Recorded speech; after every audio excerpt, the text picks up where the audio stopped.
हमारी भूमिका क्यों नहीं है भाई? हम तो विश्वगुरु हैं शांतनु। देखिए, सबसे पहले तो जो आपने रिपोर्टिंग करी और जो अमन और कोई सौरभ और उन्होंने डिस्क्रिप्शन दिया उसके लिए हैट्स ऑफ। और जब हम लोग ये बैठ के डिबेट कर रहे हैं, अपने अपने घरों में बैठे हैं, खाना खा रहे हैं, अपनी गाड़ियों में पेट्रोल भरा रहे हैं, देख के बड़ा बड़ा बड़ा मतलब आशीर्वाद निकलता है, सबके लिए दुआएं निकलती हैं कि लोग कहाँ में बैठ के इतना कठिन जीवन जीते हैं और हम लोग अपना आराम से डिबेट कर रहे हैं। हम लोग तो चले जाएंगे इसके बाद। आई थिंक मेरे ख्याल से जो आपने पूछा उसका तो जवाब दूंगा, लेकिन मैं आपसे करूंगा क्योंकि माना का अलग अलग विषयों पर डिबेट करते हैं, मेरे ख्याल से सही समय है आप अच्छे एक्सपर्ट ला के बताइए कि जो पूरी वैश्विक ताकतें हैं उनके लिए फार्मा, डिफेंस और ऑयल इतना बड़ा खेल है। हमारा काम नागरिक समझता भी नहीं खेल कि क्या उनकी फार्मा की लॉबी है, उससे वो कैसे पेनिट्रेट करता है, क्या उसकी डिफेंस की लॉबी है, पूरा मिलिट्री इंडस्ट्रियल कॉम्प्लेक्स है, और क्या उसकी ऑयल की लॉबी है, और जो उसका जो पूरा मीडिया है, पूरी एनजीओ मशीनरी है, पूरा थिंक टैंक है, पूरी यूनिवर्सिटी उसको कवर फायर देते हैं, उस पर फेक रिसर्च निकालते हैं, उसको पीयर रिव्यू करते हैं, जो मैं खुद विदेश में रहा हूं, मैंने देखा है अपने सामने सामने और सामने होते हुए देखा है। मतलब उतनी जो हिपोक्रेसी है वो युद्ध में निकल के आ पाती है केवल। जो कुछ कुछ हमें निकल के आता है कि जैसे आप देखना, आपने बताया कि ट्रम्प कुछ कह रहा है, ईरान कुछ कह रहा है, बाकी देश कुछ कह रहे हैं, वो कल पलट जाएंगे, कल साथ में होंगे। तो इस बात को मेरे ख्याल से आपको लॉन्ग फॉर्मेट करके कुछ रेफरेंस के साथ लाके अपने दर्शकों को बताना चाहिए, जिससे पता लगे। ये सब होते होते भारत का लोगों को कहना है, देखिए हर आदमी की अपनी सोच है। मैंने सबकी पेट्रोल प्राइसेस ट्रैक करी, यूरोप से लेकर अमेरिका तक, ऑस्ट्रेलिया तक 15 से 20% प्राइसेस बढ़ी हैं। छोटे देशों की प्राइसेस 30 से 40% बढ़ी हैं। अभी किसी ने टोल की बात करी, मैं पेट्रोल भरा के आ रहा हूं, अभी भी हम नोएडा में 95 रुपीज का पेट्रोल ले रहे हैं। भाजपा शासित और प्रदेश है, लखनऊ, नोएडा, अहमदाबाद, सब में 95। हाँ, हैदराबाद में 107 है, लेकिन फिर भी 107 ही है, 12 रुपए ज्यादा है। बैंगलोर में 102 है, कलकत्ता में 105 है, चेन्नई में 100 है। हम भी गैस की उतनी कीमत दे रहे हैं। तो ये कह देना, कुछ कह के निकल जाना कि हमारी कोई भूमिका नहीं है। देखिए, पहले हम नॉन अलाइन हुआ करते थे, आज हम I2U2 में भी हैं, ब्रिक्स में भी हैं, क्वाड में भी हैं, G20 में भी हैं।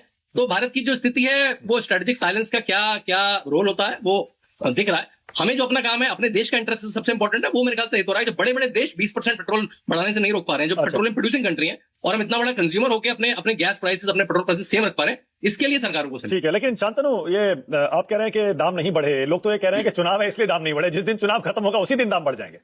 देखिए, ये कहने की बातें हैं ना। ये देखिए, हमारे इतने चुनाव आते हैं और हमारी जितनी कमेंट्री चुनाव पे होती है, तो फिर तो वो इन लोगों को आप पकड़ के लाया करिए। मीडिया में ये प्रॉब्लम होती है, आप लोग उसको चुनाव के दिन पकड़ते नहीं है ना। और सोशल मीडिया में तो लोग खूब एक्सपोज करते हैं बिफोर आफ्टर, लेकिन आप लोग पकड़ते हैं, इनको पकड़ के लाइए, बताइए आपने तो ये कहा था। और पेट्रोल का प्राइस इंडिया में काफी स्टेबल है, काफी मतलब आप ये कह रहे हैं, मतलब आप ये इशारा कर रहे हैं शांतनु कि देश में तेल और गैस का कोई संकट है ही नहीं।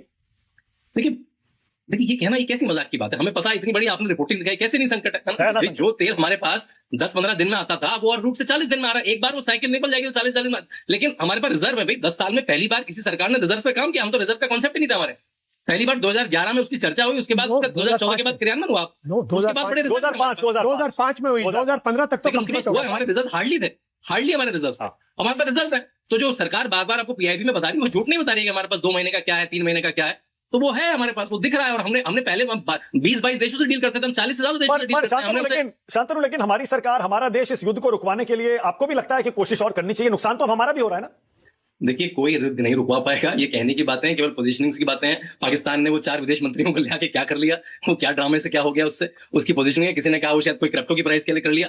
तो उस बात को आप डिबेट में लाके आप मजाक का पात्र मत बनिए। अगर आप चाहते हैं, आपको लगता है कि जहां अमेरिका, इजराइल एक तरफ और ईरान है, उसमें कोई कंट्री आके बाहर से युद्ध रुकवा देगी, तो उससे मजाक से बड़ी कोई बात नहीं। ठीक है, ओके। तो फिर शांतनु, आज थोड़ी सी और क्लैरिटी देकर जाइए। अब से पहले हमने देखा कि हिंदुस्तान का जो राइट विंग है वो नेतन्याहू और डोनाल्ड ट्रंप को सपोर्ट करता है, हमेशा से करता आया है। और ट्रंप की पूजा, नेतन्याहू की पूजा, इस तरह के वीडियोस भी अक्सर वायरल हुए हैं। इस वॉर में भारत का राइट विंग कहां खड़ा है? ईरान के साथ खड़ा है या यूएस और इजराइल के साथ खड़ा है? मेरे ख्याल से वो अपने देश के साथ खड़ा है, और यही होना भी चाहिए।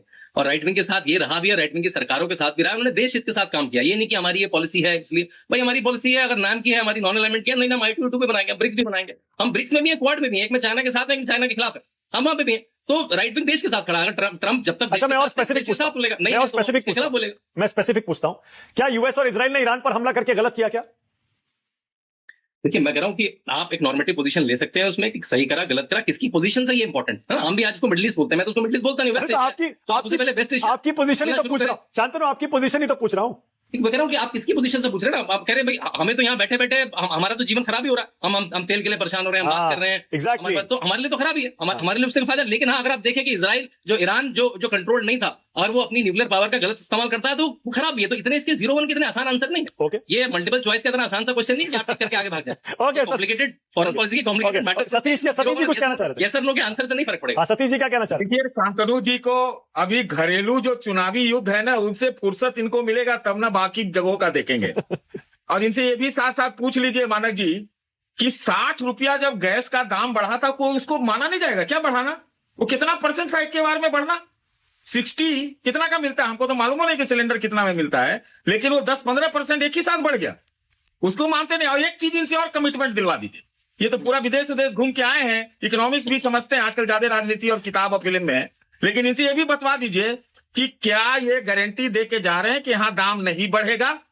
100 नहीं, 1000% बढ़ेगा। चुनाव के बाद गारंटी दे रहे हैं। चुनाव के और बाद राष्ट्रीय हित में अगर बढ़े तो मुझे तो कोई आपत्ति नहीं। चुनाव के बाद बढ़ेगा सतीश जी। मैं तो ये तो कह रहा हूं चुनावी। अरे नहीं, एक सेकंड सतीश जी, एक सेकंड। जैसे आप शांतनु से क्लियर पोजीशन लेने को कह रहे हैं, वैसे आपको भी लेनी चाहिए ना। जिस दिन चुनाव खत्म हो जाएगा आप दोनों को बुलाऊंगा फिर मैं। बोलिए सतीश जी, चुनाव खत्म होते ही दाम बढ़ेगा? देखिए, जब 60 रुपया शुरू में गैस का दाम बढ़ गया। अरे नहीं, अब इस पर आइए, बताइए तेल का बढ़ेगा या नहीं? जब 60 रुपया शुरू में बढ़ गया तो इसमें तो कोई, ये तो क्या, इसमें कौन सा रॉकेट साइंस है भाई? चुनाव खत्म होने दीजिए, चाहे आप लोग जो कौन सा एग्जिट पोल वोल करते हैं ना, शायद उसी समय आपको बढ़ाएगा, बढ़ाना भी पड़ेगा, कोई उपाय नहीं। अच्छा शांतनु बोलिए, फिर आ रहा हूं शीतल जी। शांतनु बोलिए। मानव सतीश जी तो बहुत वरिष्ठ पत्रकार हैं, वो गोल गोल जलेबियां छान रहे हैं, लेकिन मैं गारंटी से दे रहा हूं, आप बुलाइएगा मुझे भी और सतीश जी को भी। चुनाव के बाद 1 आध रुपए आगे पीछे हो गया उसको नहीं, लेकिन कोई सब्सटैंशियल इंक्रीज चुनाव के बाद नहीं होने जा रहा है। कोई